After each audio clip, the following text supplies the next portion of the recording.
Ah, Mr. Holmes and Dr. Watson, here you are. I'm very glad that you have come, but perhaps I should not have troubled you after all. And why is that? Lady Brackenstall has come to her senses, and she has given so clear an account of the affair that there is not much left for us to do.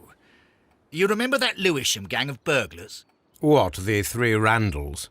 Exactly. The father and two sons. It's their work. They stole a silver service, which is of great value.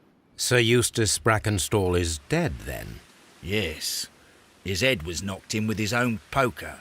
A violent act of aggression. Yes, the poor lady.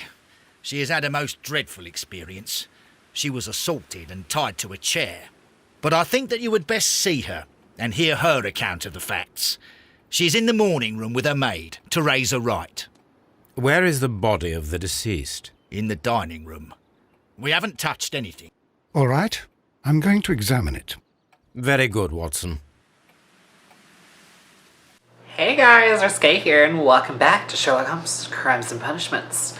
So last we left off, we just started this new case. I'm gonna look around. Lord Ramsay Brackenstall. Damn, he looks like a real hoot and a half.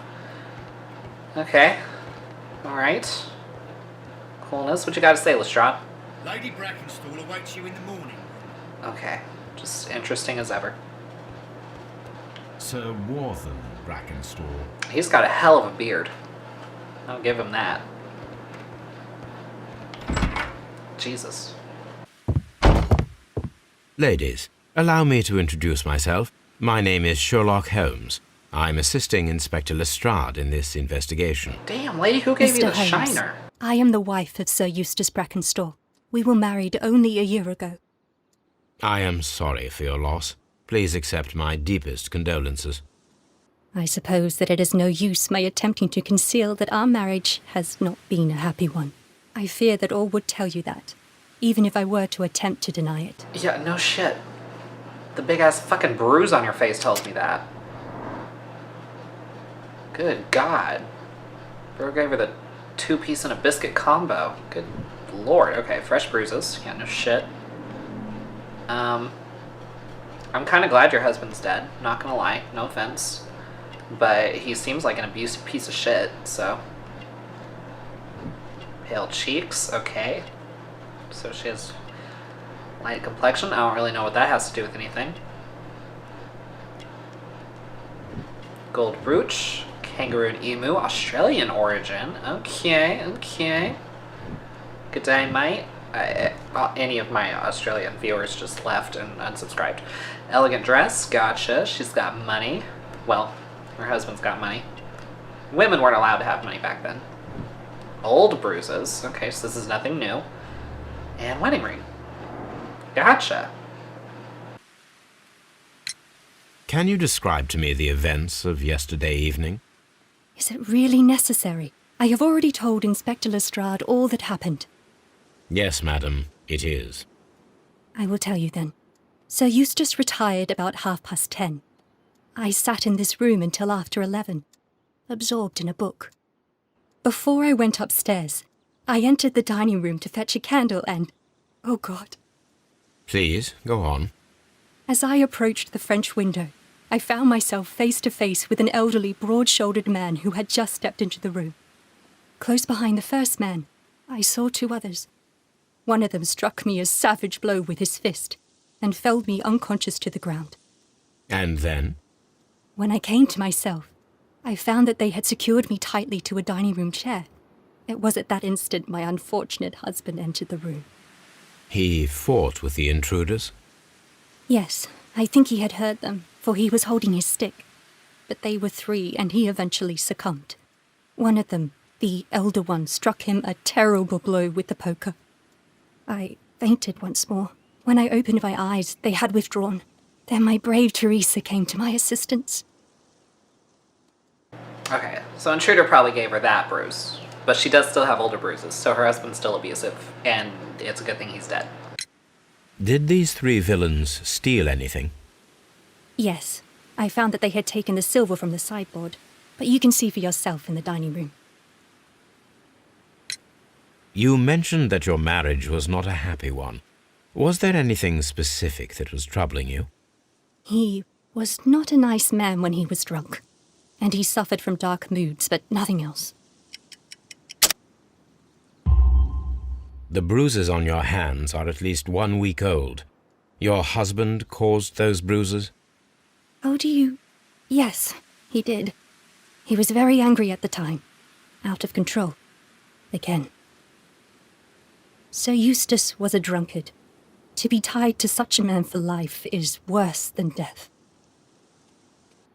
Your ladyship? Okay.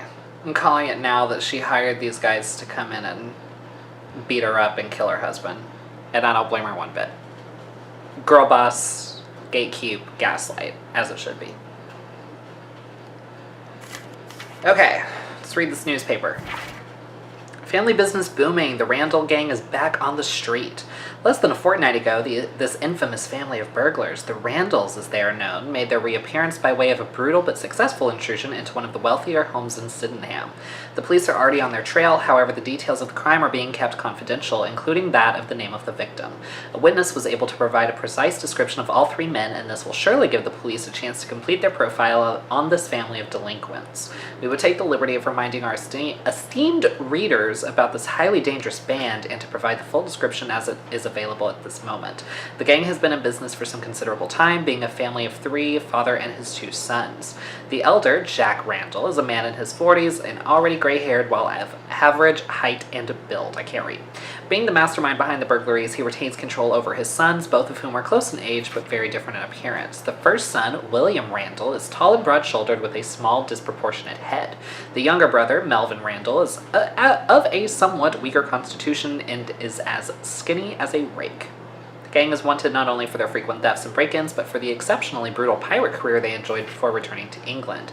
Be alert and may your valuables stay safe. Okay. Sure. Okay, so investigate the murder at the Abbey Grange, inspect the room where Lady Brackenstall is resting, inspect the crime scene in the dining room, gotcha. Let's go ahead and read about Miss Lady Brackenstall. Lady Brackenstall, not quite 25, is from a wealthy Australian family. She has been married for a little more than a year. She has in all probability suffered physical violence over the course of the last fortnight. The lady lives a solitary lifestyle, seldom venturing outside. She's probably not fucking allowed to. The gang provided by Lady Brackenstall is identical to the one in the Times article.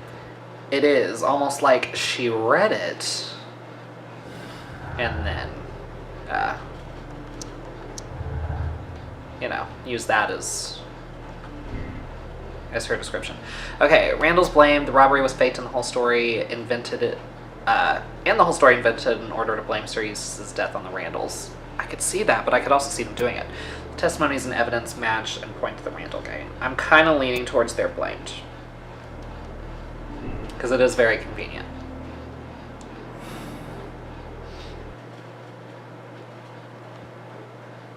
What's your story? I would like to hear your testimony. Certainly, sir. Okay. So, she got some wrinkles, so, she's a little older. Nothing wrong with that. Doesn't look a day over 28, which, was already middle-aged at that point in history. Favorite smell, something caring. I should have scrolled down more. Handkerchief, vinegar smell, resuscitation. Okay, gotcha. Gotcha. Coffee stain. Okay. Sure.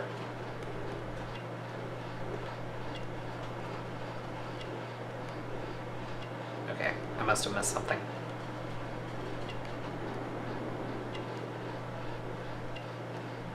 I don't want to miss anything, man. Oh. Working hands, gotcha. As I sat by my bedroom window, I saw three men in the moonlight down by the lodge gate. But I thought nothing of it at the time. Oh, if I'd known. And then?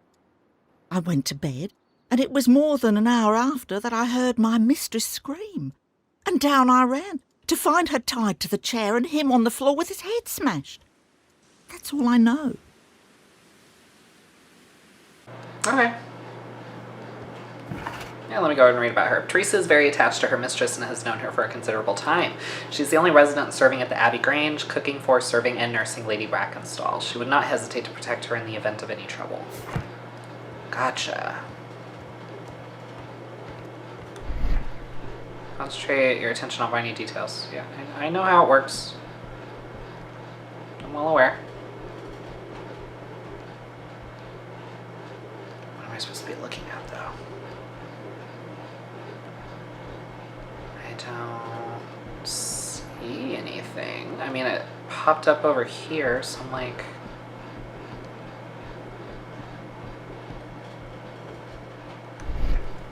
Okay. It's fine. This photograph of Lady Brackenstall and her maid Teresa was taken at a port, but which one? Fuck if I know. Maybe this'll tell me. Right? Can I undo this and take the picture out? Maybe it says on the back.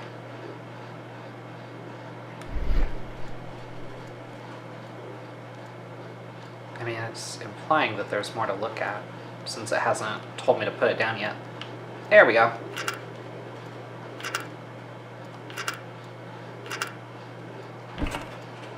Ah! So the lady and her maid came from Australia a year and a half ago on this ship. Gotcha. I knew it.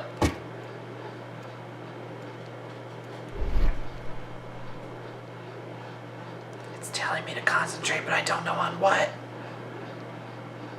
Whoop. Ah. These scratches are most definitely made by the picture frame. There we go. Ooh. This is Sir Eustace's safe. There may be something important inside. I must ask Lady Brackenstall to open it. Fuck yeah, always open a safe. Oh, was that really all there was on the desk? Okay. Hey, lady. Open this up. Lady Brackenstall, could you open this wall safe? No, it is my husband's safe. I do not know the combination. We have to open it. I mean, I'll fucking blow it up if I have to. I'm not afraid. Okay. Lord Brigham Brackenstall. Sure.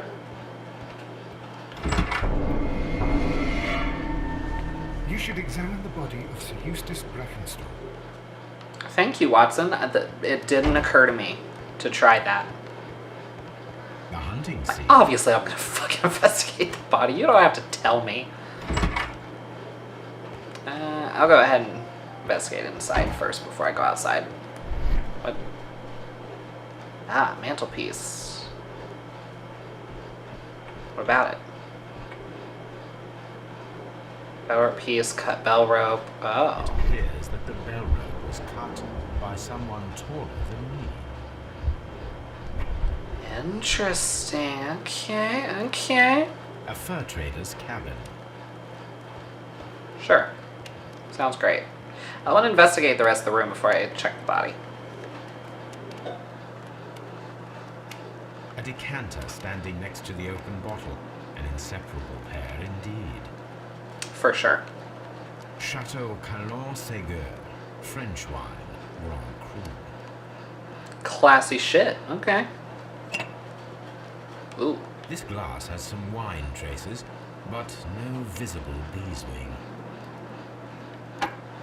Okay. There is beeswing at the bottom, as if the wine had not been decanted before being poured. What does that mean? This glass has some wine traces, but no visible beeswing. Okay. It is rather strange that only one of these glasses has dregs of beeswing inside it, while the other two are clear. Somebody was poisoned. That's what it's looking like to me.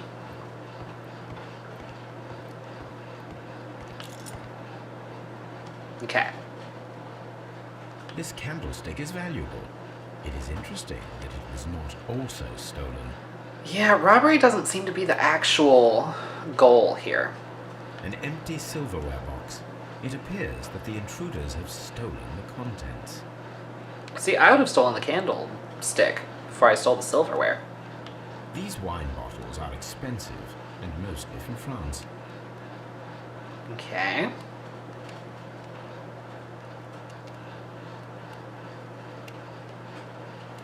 Oh. I thought I saw something else pop up. Okay, just making sure. There's gotta be something else I'm missing. Ah, A bottle of wine is missing here. The criminals did not thoroughly ransack the house. They only took a little silverware. yeah, seems like a setup. The hunting scene. This door leads to the upstairs bedrooms. Apparently the criminals did not venture there. Well, fuck the criminals, I want to venture there. I'm curious. Deer hunt. I got questions. Okay, let's check the body. So, Watson, what have you learned from examining Sir Eustace's body? Well, I can confirm that the death was instant. Sir Eustace was facing his attacker when he received the blow to his head. There are no other apparent injuries. Okay, cool. That must be the murder weapon. You know, you'd think so. The head was cracked with the force of the blow. Yeesh. Sounds fucking miserable, man. It is covered in blood. Sir Eustace might have struck his head upon it while falling from the blow. That is one possible explanation. Could be, or just the blood spatter. Barefoot. He had therefore been in bed and did not have time to fully dress. Or maybe he just likes walking around his house barefoot. Quite a large stick, a formidable weapon. Okay. Oh, we got all kinds of shit. Okay. 2 glasses, glass with bees swing. Gotcha. So 3 people. There were 3 people drinking wine out of these glasses. One of the 3 probably prefers wine with bee swing. Or 2 people. There were 2 people drinking wine out of these glasses. The remaining glass with the bee swing consisted solely of the dregs from the other 2 glasses. Sure, why not? I like that conspiracy more. Okay. Let's see. And poker.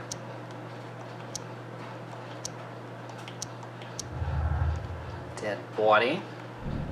Poker blow. The death of Sir Eustace could have been due to a poker blow.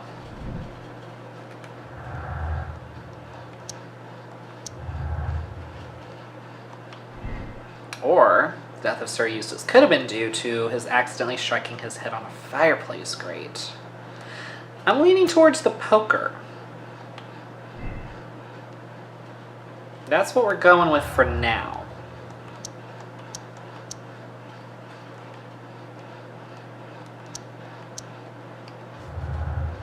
Okay.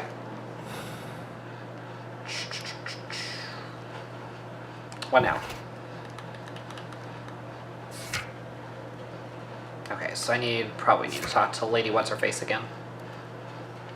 Well, crime scene hasn't been fully investigated yet. What could I be missing? I mean, I don't really think I walked over here much. Antique hunting weapons. The hunting scene. Okay, so he seemed to be a hunter. That's what I'm gathering. Or at least he had an interest in it. Oh, A fur trader's cabin. okay. I just want to make sure I see everything. Sailor's knots. That's interesting. This rope was handled by the murderers. We need a scent hound to follow their trail. Somebody get Toby. I'll take it with me. We gotta get Toby. This is the chair that Lady Brackenstall was tied to. Okay. Cool. Dining room has been completed.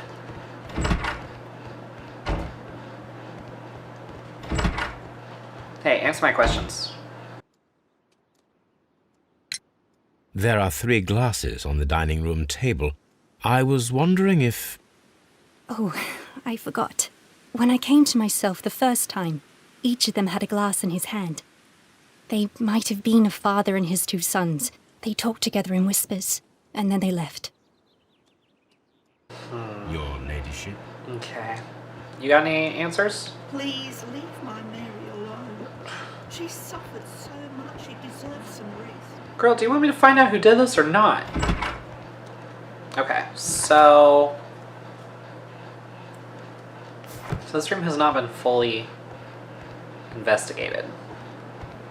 I thought it had been.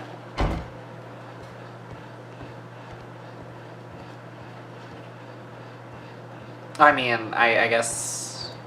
Let us try to open this safe. Oh. This safe can be cracked. I only have to pay attention. The dial will vibrate when it is set to the correct number. Oh, good lord. Okay.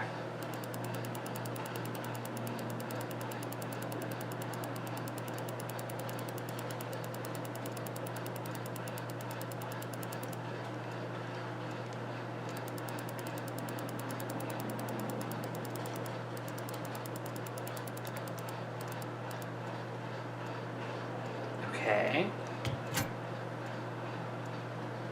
Well, it moved a little bit.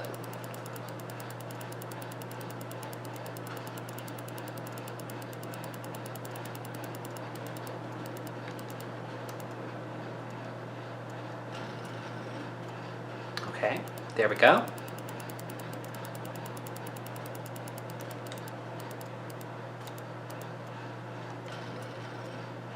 Perfect.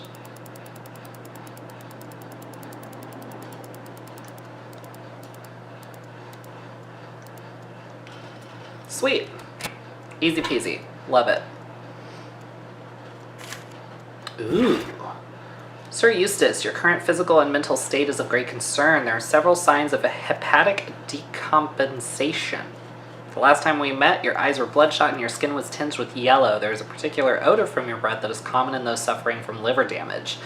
Then there are the lung abscesses that we have discussed. The leg cramps you have described to me are caused by an alteration to the nervous system, which in turn is caused by an excess of alcohol. That includes the tremors. Your liver seemed excessively hard at the time of your examination, which is a sign of an evolving cirrhosis. There are also signs of ascites, fluid in the peritoneal cavity, which are evident with your swollen stomach. The pain beneath your left rib indicates a pancreatic malady, which may lead to fatal and fulminant pancreatitis. Your condition may pose a risk to others. Your excessive alcohol consumption lowers your self-control and heightens your aggression. I am available to help you with this problem. There are a number of treatment options. I mean, I don't even think she needed to have this guy murdered. It sounds like he was kind of on his way out already anyway. Anyway. Alright. Well, I got another question for you, lady. Oh, what a horrible thing to have happened. Okay, I'll ask you. Sir Eustace's doctor speaks of his violent behaviour. Yes, Sir Eustace was an extremely violent man. A detestable human being, to be more precise. It is true that he once threw a decanter at me, and all because I dared to stand up to him in defence of my mistress. Sly devil. God forgive me that I should speak of him so now that he's dead. But a devil he was, if ever one walked the earth. We met him only 18 months ago. She'd only just arrived in London. Yes, it was her first voyage. She'd never been from home before. Wonder with his title and his money and his false London ways. If she made a mistake, she has paid for it, if ever a woman did. She doesn't have any friends here, so it was specially hard for her. See, I'm not of that mindset where, you have to respect the dead. I'm like, if they didn't do anything when they were alive to deserve respect, I'm not respecting them just because they died. Fuck that. Okay, Grove, no personal life. From Australia, no personal life. There we go. Okay, so no acquaintance. Lady Brackenstall married Sir Eustace shortly after arriving in England and remained at home during that time. There's little possibility that she or her maid are acquainted with anyone in the country. Or Lady is acquainted with someone from the Rock of Gibraltar. I mean, those were sailors' knots. I'm just saying. That's what it's kind of looking like.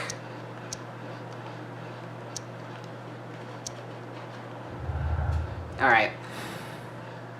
Well, I think we're pretty much done here, so... Wait, there's more to say about the poor health? Oh, what Okay, a horrible thing to have happened. Not with her. Okay, let's go ahead and go back to Baker Street.